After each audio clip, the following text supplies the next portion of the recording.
Welcome to True North Moral Compass Leadership, and I am Jami Solveig, and we are going to go over leading teams, conversation, and inquiry, and the methods that you can use to build that transparency and trust with your teams. This is session 6. Now, relationships are a cornerstone value to many organizations and is like the mortar that keeps your foundation strong. How do you build strong relationships and a strong mortar? With committed employees, loyal followers, and long-lasting ties in families that are genuine and continue to stand the test of time. In a book, Crucial Conversations by Carrie Patterson, Joseph Gurney, Ron McMillan, and Al Switzler, we go over the 7 key points of a crucial conversation. Start with the heart. Learn to look. Make it safe.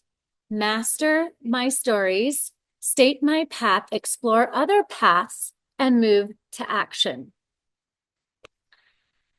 There are styles under stress, such as controlling, labeling, attacking, withdrawing, masking, and avoiding. Do you know which style you revert to under stress? You can master your style and know this by taking an answer test at crucialconversations.com/exclusive. Now, there's a rule by Robert Greene that in his 48 Laws of Power that mentions to avoid confrontation. But what if the confrontation in these conversations that you need to have, crucial conversations, are what solves the issues you need to get to the heart of the matter? And so that you can fulfill your vision and your employees or your family can all be on the same page. Let's talk about the perils and pitfalls of leading change and a case study with a manager who did a turnaround journey. This case study is from Northwestern University Kellogg School of Management. Now, a young manager was promoted to a new store location in Brazil with more than 350 employees that was having difficulty and with the declining store performance. The first piece of advice from a former manager to promote change was to get to know the employees before initiating transition plans. There was a major change in the location success, and many stores had moved to different locations, leaving vacant stores nearby. He was briefed on the history of the store with documents and reports and employees. Later, he prepared for a meeting to begin the implementation to change once he felt like everyone knew him and he felt that he knew them by name and their backgrounds. Now, the perils began as he was met with bored stares, and upon checking on the implementation, nothing had been started. He began to work alongside them, and once he had left, they would slump back into the old routines. In an assessment, a key PI, the key performance indicators, the team went over with the manager things that they were working on. But when he flew back, he knew that the KPIs had not improved and his implementations had been reversed. The issues worsened, and he learned that the staff did not respect him because of his age discrimination. 2 employees left to work for a competitor, and Olivier, his boss, congratulated him on a recovery period.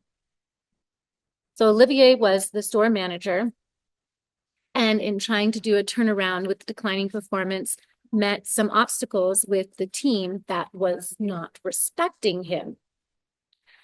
What could Olivier have done better in using crucial conversations and considering psychology of conflict with the age discrimination and the disrespect?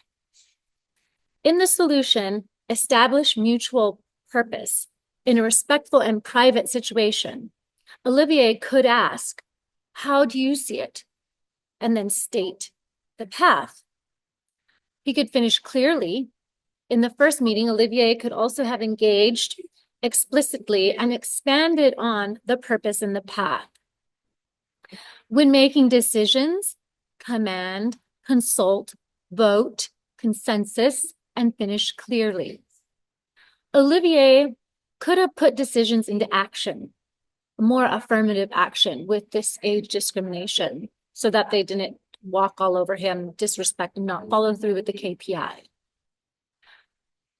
He could have said who does what, by when, and how will they follow up, instead of just expecting for the results to be done with the transition plan. In this crucial conversation, the employees had yeah buts. I can't calm down. I don't trust the other person. The other employees are too sensitive. How can you overcome yeah buts? Now we're going to take a look with another excellent team building tool and book, The Humble Inquiry,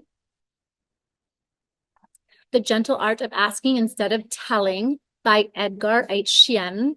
Why is it important to ask better questions to build positive relationships?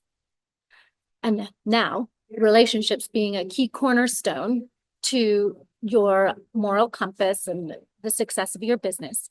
How does asking build relationships? Trust. Trust is built when others notice and do not ignore others, giving full attention and being empathetic to the situation.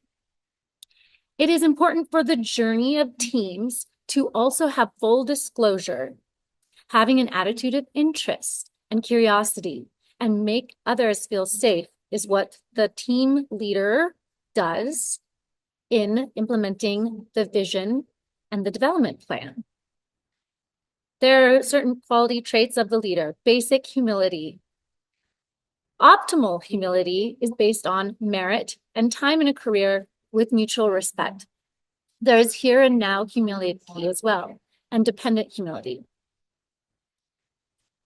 So going into a new team and letting go of the ego will greatly affect your success rate in building teams. Now, there are 4 basic inquiries that Edgar Chien talks about.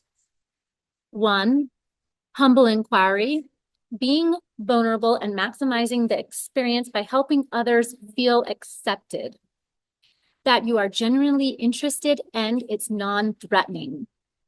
2, diagnostic inquiry, taking charge of the direction and mental process of the conversation and steering the conversation in a certain way. 3, confrontational inquiry is inserting your own ideas in the form of a question and is really a form of telling.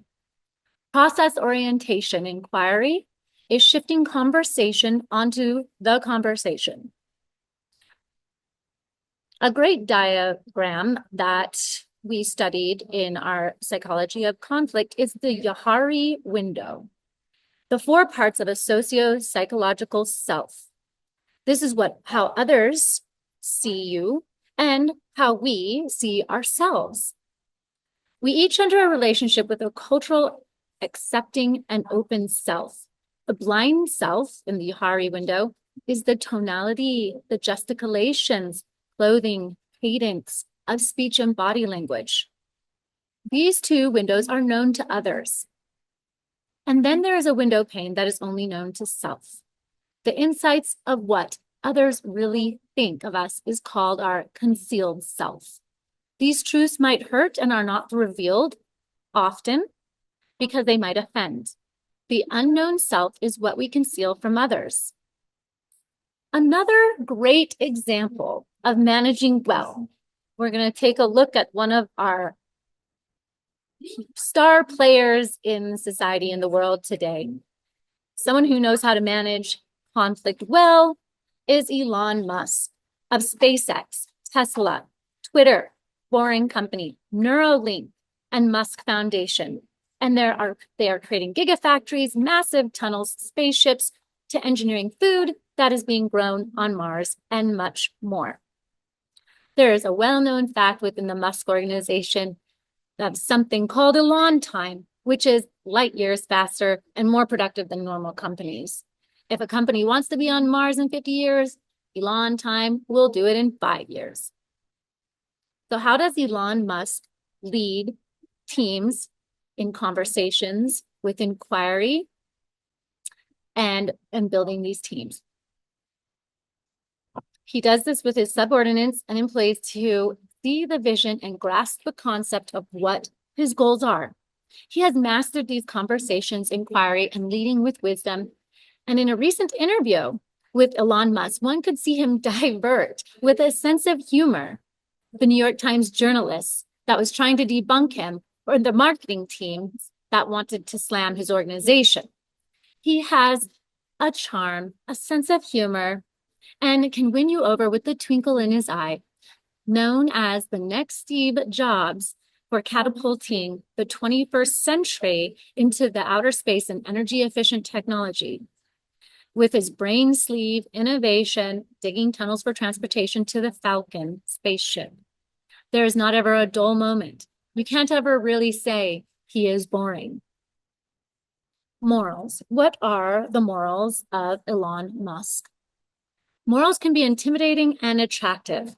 Let's name the morals and leadership style of Elon. These annotations come from TeslaMagazine.com by Brian Ayer. Elon Musk has management skills and genuinely genius ability in finding talent, total commitment and loyalty, problem solving, and energy smarts. His focus is on small engineering teams, creating dynamic environments, long-term focus, and active elimination of obstacles. Now, think about managing and mastering conversations for your company, and turning relationships around and humble inquiry can be a strong value for your family, organizations, and teams. Where are you going to point your moral compass to get on course? Have a happy Valentine's Day, and I look forward to hearing how your company is transitioning into a plan and how your leadership goals are being met. And I look forward to seeing you again on True North Moral Compass. Happy Valentine's Day.